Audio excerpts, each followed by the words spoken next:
Hi friends, welcome to the Bible Project Daily Podcast. I'm so glad you've decided to join me today as we work together through the entire Bible, and in fact in this season working through the Old Testament book of Numbers. And today we'll finish off the second half of that very long chapter, Numbers 21, looking through from verses 10 to the end.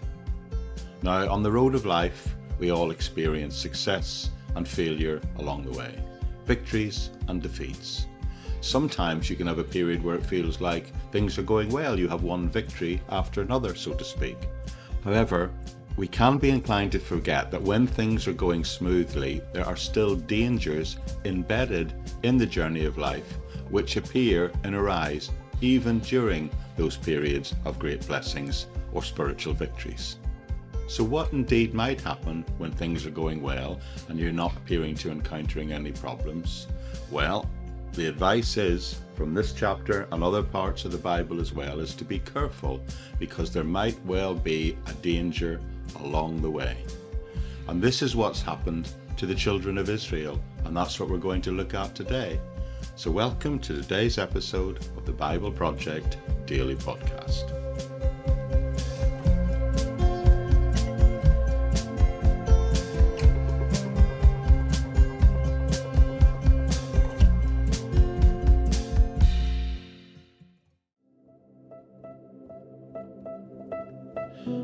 Okay friends, because I decided to split this chapter in two, I'm just going to summarize what we got up to yesterday.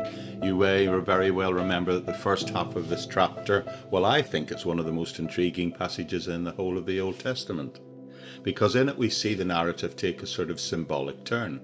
And that symbolism, that allegory, I think believes really important truths, not just about human nature, but about the nature of our salvation as well. You see the Israelites experiencing military success. But once again, even in that, they found themselves grappling with doubt and discouragement. Despite their recent victories and the divine guidance that they sought, they still falter.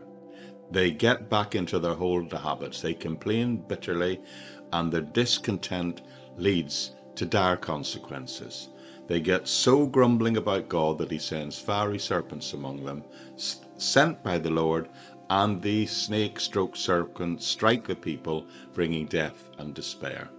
And in their desperation, this finally causes the people to turn back to Moses, seeking deliverance from God, specifically from these deadly serpents. Now here's where God's response and the story takes a rather unusual, unexpected turn. Instead of simply removing the serpents, which of course God could have done, God instead instructs Moses to fashion a bronze serpent and raise it on a pole up high. And those, he says, who are bitten now need only to look upon this image to be saved from death. Now this is a strange, a perplexing solution for some. Yet in its symbolism, I believe there lies a profound lesson and understanding of God's salvation plan for all of us. Just as the Israelites, we found, were saved by gazing upon the bronze serpents, saved from the sting of death, we find out that we too find our salvation by fixing, on our case, our eyes on the cross of Christ. Now the cross, much like the bronze serpent of the Old Testament, becomes a focal point of salvation, because for us it is where our sin and our suffering meet divine grace, and we receive our redemption. By looking upon the crucified Christ and believing in his sacrifice, we can find deliverance from the curse of sin and death and gain the promise of eternal life. But now, what happens next in this passage from verses 10 to verse 20? Well, it gives us some further stops and stages along the next journey of the children of Israel. So I'm going to read for us first chapter 21 verses 10 to 20, which in my Bible is titled From Mount Hor to Moab.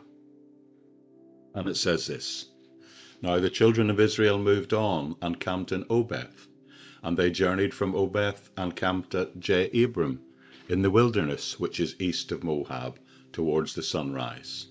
From there they moved camp to the valley of Zered, and from there they moved and camped on the other side of the Arnon, which is in the wilderness that extends from the border of the Ammonites, for the Arnon is the border of Moab, between Moab and the Amorites. Therefore it is said in the book of the wars of the Lord, Waheb and Surphah, the brooks of the Arnon, and the slope of the brooks that reaches to the dwelling of Ar, and lies on the border of Moab.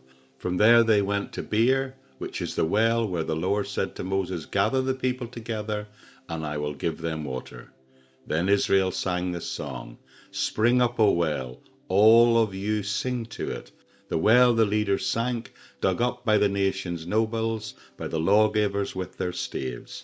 And from the wilderness they went to Mattanah, and from Mattanah to Nahaliel, from Nahaliel, and from Barmoth in the valley that is in the country of Moab, to the top of Pisgah, which looks down on the wasteland.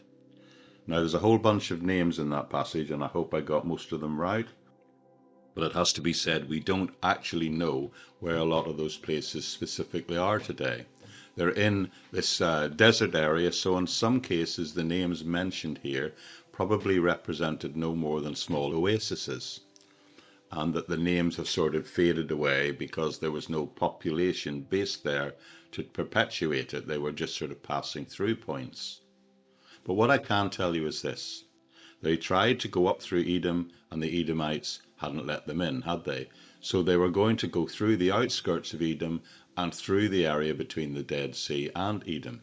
So Bible experts tell us they're moving in a counterclockwise motion, and they're going generally to the west of Edom, but staying to the east of the King's Highway, which we discussed a couple of days ago. Now the King's Highway was in the middle, and they skirted that and went to the west. So the King's Highway was in the east of the Dead Sea and Edom, and to the west of it. And they're going to the west of it and skirting around, avoiding it that by going that way. And this passage simply tells us all that they're doing and all that their journeys. Now, apparently, there was a collection of songs that Bible experts believe commemorates acts and the journeys that these people made. And Bible experts say that verses 14 to 20 represents one of those songs. Now, the rhyming and the scheme of it, of course, is lost in translation. Probably noticed I read it in a rather particular way to try and identify the two sections within it that are believed to be part of original ancient worship and celebration songs. But the interesting thing is, what we see here is the point I think we can get out of this, and this point of text, is they're having success to a degree, they're moving on, and this time they're singing as they go. So instead of being discouraged, which we've seen in the past, they are in fact rejoicing as they move this time. And I would suggest there's a lesson to be learned here, that when we're on the road of life, so to speak, and we're having a successful period, and it even feels we're going from one success to another, then during that time we simply should rejoice, just as the scripture illustrates here for us to do. And as some point out, the fact that Moses, who's the scribe of this text, most believe, inserts this little song here. He records it here, reflecting the joy that the people are feeling as they make their journey. We notice in verse 16 it says they dug a well, and then behold there in verse 17 they sing this song about that occasion, saying, Spring up, you well, sing to it, they say. So in their worship song, in their thanksgiving, they're talking about the fact that they were enabled to dig a well, and they were able to drink there, and they rejoiced and sang because of it. So verses 10 and 20, they're still on the journey, aren't they? But what we see is them singing along the way. So rather than being dissatisfied this time, they are encouraged, and they mark their encouragement by singing and creating a song a celebration song to offer to the Lord. Now, by the time we got down to the end of this particular passage I just read, they've reached a place called, well, it's the well. It's near the well, but it's somewhere that looked down on the wasteland. And that's rather interesting, because it is from this point now, in fact, until Joshua leads them into the promised land, they're going to stay right here. This is the spot where they're going to base themselves. And in fact, the rest of the book of Numbers and all of the book of Deuteronomy, which follows it, they're going to be based here. So they don't move from here. They've had a successful period in their journey, and now they've settled here. The narration continues, and it talks about the events around the king of Sihon, reading verses 21 to 32. Then Israel sent messengers to Sihon, king of the Amorites, saying, Let me pass through your land. We will not turn aside into the fields or vineyards. We will not drink water from wells. We will go by the king's highway until we have passed through your territory. But Sihon would not allow Israel to pass through his territory. So Sihon gathered all the people together and went out against Israel in the wilderness, and he came to Jahaz, and he fought against Israel. Then Israelites defeated him with the edge of the sword and took possession of his land from the Arnon to the Jabbok, and as far as the people of Ammon, for the border of the people of Ammon was fortified. So Israel took all these cities, and Israel dwelt in all the cities of the Amorites, in Heshbon and all its villages. For Heshbon was the city of Sihon, king of the Amorites, who had fought against the former king of Moab, and had taken all his land from his hands as far as the Arnon. Therefore those who speak in Proverbs say, Come to Heshbon, let it be built, let the city of Sihon be repaired. For fire went out from Heshbon, a flame from the city of Sihon, it consumed Ar of Moab. The lords of the heights of the Arnon, woe to you, Moab! You have perished, O people of Chemosh. He has given his sons as fugitives, and his daughters into captivity, and to Sihon, king of the Amorites. But we have shot at them. Heshbon has perished as far as Dibon. Then we laid waste as far as Nophah, which reaches to Medeba. Thus Israel dwelt in the land of the Amorites. Then Moses sent to spy out Jazer, and they took its villages, and they drove out the Amorites who were there. More complicated names there for me. Anyway, in verse 21, the overall picture is it says, The Israelites, based where they are at the edge of the wilderness, they send messengers to Sihon, king of the Amorites, saying, Let us pass through your land, promising that they won't turn or stray into the fields or their vineyards. In other words, they won't take the resources of their land. And when they drink water from wells, they will only do it on the ones by using this king's highway again, and only taking water as they pass through their territory. Now, you think, have I read this before? You've probably thought, well, I've heard this before, haven't I? And that's because this is almost verbatim of what they said to the king of Edom a couple of chapters back. Because, of course, this king's highway went through both lands. It went all the way from Lebanon to Saudi Arabia in our modern way of looking at it geographically. So what they're saying, if you'll just let us use this established road called the King's Highway, which is going through their territory, or skirting it at least, they're saying we'll pass along that road, but we won't go into any of your fields. We won't even drink your water from your land. We'll just use the couple of wells that are along the King's Highway for travellers. Just let us go through, they say. But then it says the response, well, not dissimilar to the last guy. It says he won't allow them to pass through, and in fact they immediately come out against them and begin to fight with them. They fight Israel. In fact, you might say they declare war on Israel, who immediately fight back and defeat them, and then take possession of most of their land because of it. So Israel are seen to take all the cities, and they live in those cities that the Amorites had previously been based in. So it's another victory that gives them possession of this area of the land. And then they quote what is in fact a proverb which was written previously. They're quoting from that and saying this is the fulfillment of the proverb, because in it invited the people, the children of Israel, to come and rebuild. And the irony is that they summon the people, the conquered, very conquered people, back to build the cities that they have just destroyed. So the essence of these verses, without going into the details of all the names and places because it gets a little bit complicated and confusing, it is this: the Amorites have been defeated. The ones who had previously beaten the Moabites, who Israel also defeated previously, but now the Israelites have beaten them. So what's going on? You see, the Amorites were very proud because they had previously beaten the Moabites. But the Israelites are saying to them, well, what does that matter? For we have now beaten you. And again, they're quoting this proverb, and many Bible experts say that this text is actually part of a worship type song, a celebration praise in which they're celebrating their victory, not over just the Moabites, but the Amorites as well. So they're singing again, they're celebrating again.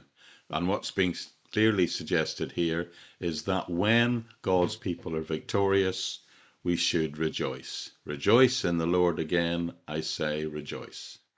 But then they come face to face with another problem. So let's pick it up, verses 33 and 35. The king of Og. And they turned and went up by the way of Bashan. So Og, king of Bashan, went out against them, he and all his people, to battle at Edrei. Then the Lord said to Moses, do not fear him, for I have delivered him into your hands, with all his people and his land. And you shall do to him as you did to Sihon, king of the Amorites, who dwelt at Heshbon. So they defeated him, his sons, and all his people, until there was no survivor left him, and they took possession of his land. So again, they're victorious. They defeat the king of Og, and they take possession of the land. Now, I started out today by saying that this part of the chapter appears to be just one victory right after another, but interwoven with the victories, there are little challenges that popped up along the way. So what's the little thing that keeps popping up in this chapter between this apparent continuing pattern of victories? Now, we're talking about the whole chapter here from verses 1 to the end. And I would say it's exemplified in verse 34, where the Lord says to the people, between these events, just before they face a new one, do not fear. Now, you would think, after all the victories they're having, this run of continual victories, you would think if they looked back on their history of recent years, I mean, God's been with them. God parted the Red Sea for them, pulled them out of Egypt. He supplied for them, met their needs supernaturally, and even fed them with manna from heaven and quail. And then all these cities they've conquered more recently. And they go from one of those great victories to the others, and in between them, God has to remind them by saying, don't be afraid. And what I think that tells me is that throughout all of this story, all of this part of the narrative, the people had an underlying fear because God needs to remind them not to be afraid. So God has to keep reminding them to do not fear, even though and even during when Israelite is in a pattern of victory. Now for us today, what this might mean is we might be going through a phase where we feel generally the Lord is at work in our lives, so to speak. Perhaps we've seen the Lord answer prayer. Perhaps he's blessed us or answered prayer repeatedly. And then sure enough, even though things are doing great, all of a sudden a situation comes up and confronts us and we feel a sense of fear. The future scares us. So what I'm saying here is that even when one has success, one after another, embodied in those successes and between them are always moments where we might fear what turn life is going to take at that moment. I don't need to describe the sort of things that can come along in life and cause us to worry or to experience fear.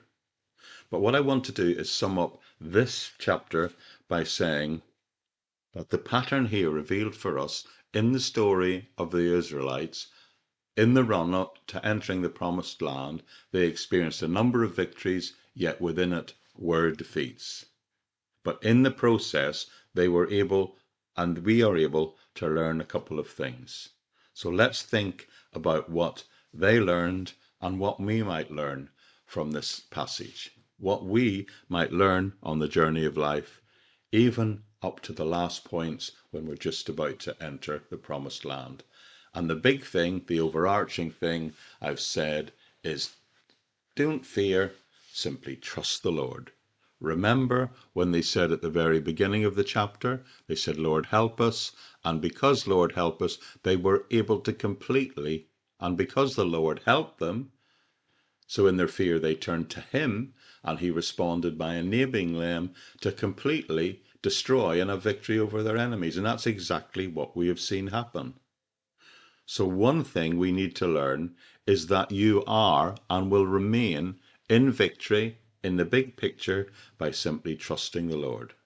And secondly, the important thing here is there may be periods of discouragement, but don't allow them to spiral into fear. And when things don't appear to be going the way that you hoped or imagined, the really important thing is not to blame God or not to blame other people like they did.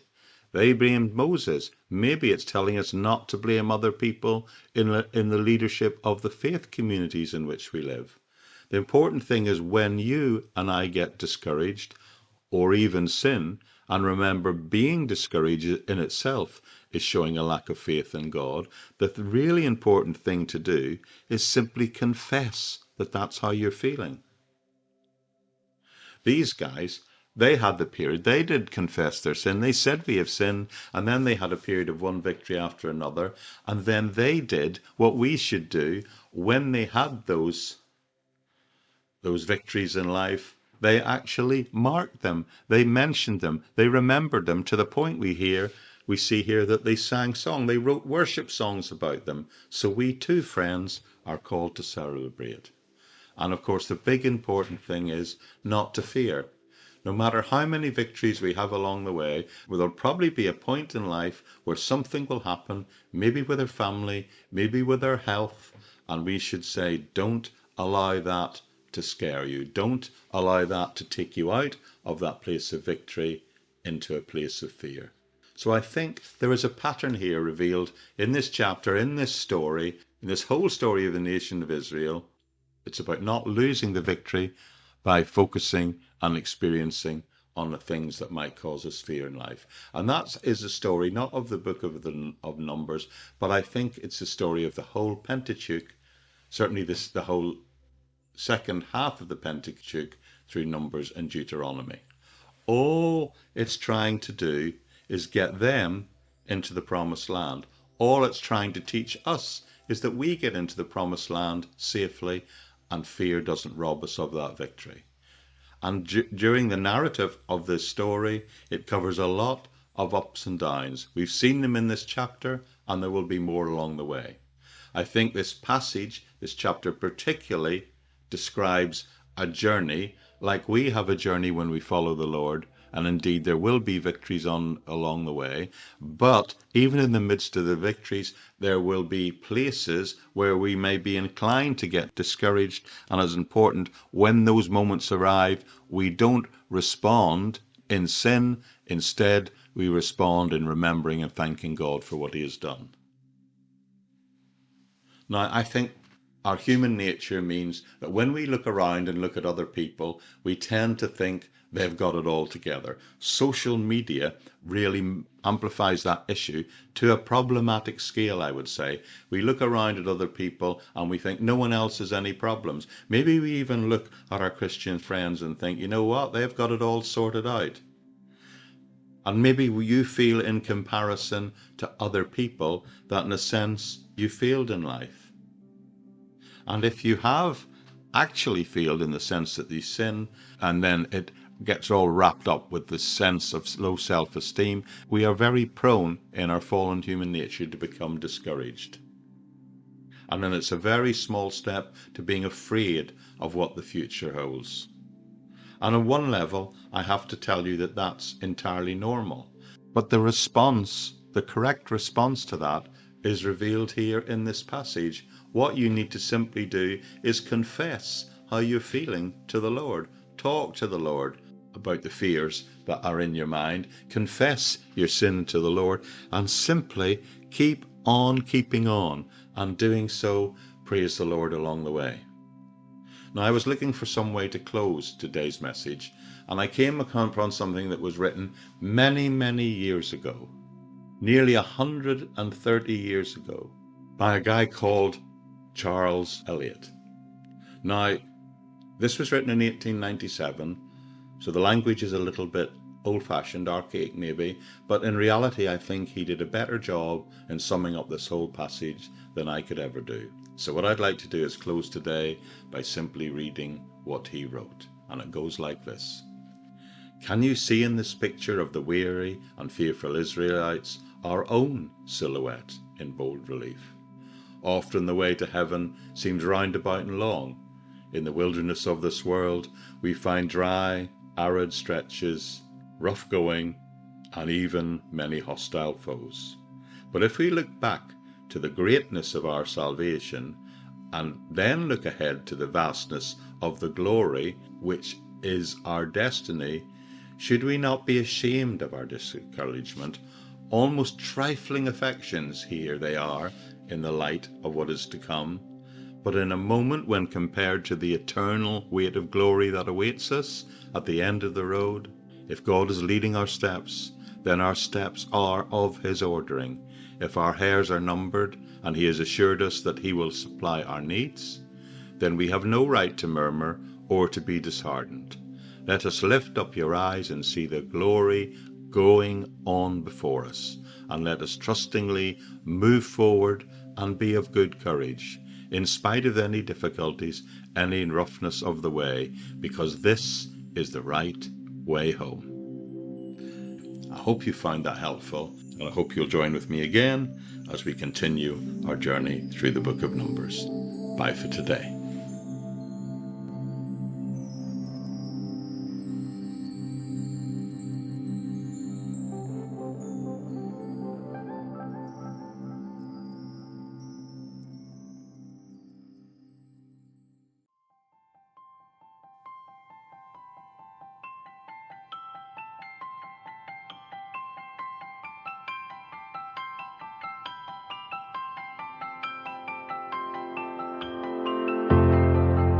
Okay, friends, that's it for today. We'll pick up exactly where we left off tomorrow. And my plan is I hope to do all of chapter Numbers 22 and ask the question, can God actually get angry with one of his children? And I'm sure you'll find the response to that question interesting and encouraging. Can I suggest that if you're here for the first time that you subscribe to this podcast? That way you can join with me on this amazing journey as I attempt to work together through the whole Bible, chapter by chapter, verse by verse. Now, I know many of us have our reading plans to go through the Bible over a period of time, but this is a plan to go through the whole Bible in an in-depth study. I'm learning so much by this process of making sure we cover every part of the Bible and not skipping over those passages and focusing only on those passages that I'm familiar with. So it's been an amazing journey for me so far. We're nearly 3 years. In fact, the third anniversary is coming up very soon. We're about 800 episodes in on this amazing journey, which I believe will eventually and trust will cover the whole Bible. We do alternate books of the Bible, old and new, and by subscribing to this podcast wherever you get your podcasts from, you won't miss another single episode and you'll get notified. Every episode and everything in terms of the resources around these Bible studies are completely free and in the public domain for you to use in whatever way you want.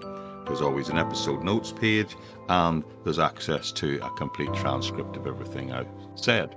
And if you're not seeing those resources available to you where you're downloading your podcasts from, then just click over and have a look where it's hosted on thebibleproject.buzzsprout.com, and you'll find links to all those resources there, as well as links to the social networks and, importantly, the Patreon community.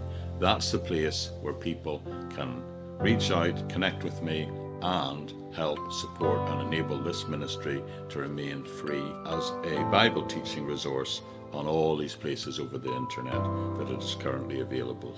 So it's thanks to them for supporting me in this, and thanks for you simply for being here and making the decision to encourage me by being part of that group of people, those many thousands of people that I can see around the world. I don't know who you are and where you are, or anything about your personal details, but I know the figures and the numbers, and I can see the countries, and there's thousands of people all around the world, in almost every country of the world now, listening to this podcast today. And I really appreciate each and every one of you from being here. And for the last few weeks, I've been able to add in the episode notes page, there's a facility now to send me a text message. In the episode notes, there should be a little piece of hyperlink text which you can click on and send me a text message and reach out and connect to me. Tell me how you're doing, what you think about the podcast, and if you want, tell me a little bit about yourself. And if you like, I can even read it out in future podcasts. I won't be able to reply directly back to the text message because it's all running on an encrypted system, which is the way it's been set up, but you will be able to send me messages there. I'll be able to read them, and I'll be able to respond to them through the podcast if that's appropriate. Anyway, thanks for being with me, and I do hope I'll see you back here again tomorrow on the Bible Project Daily Podcast. Bye-bye for now.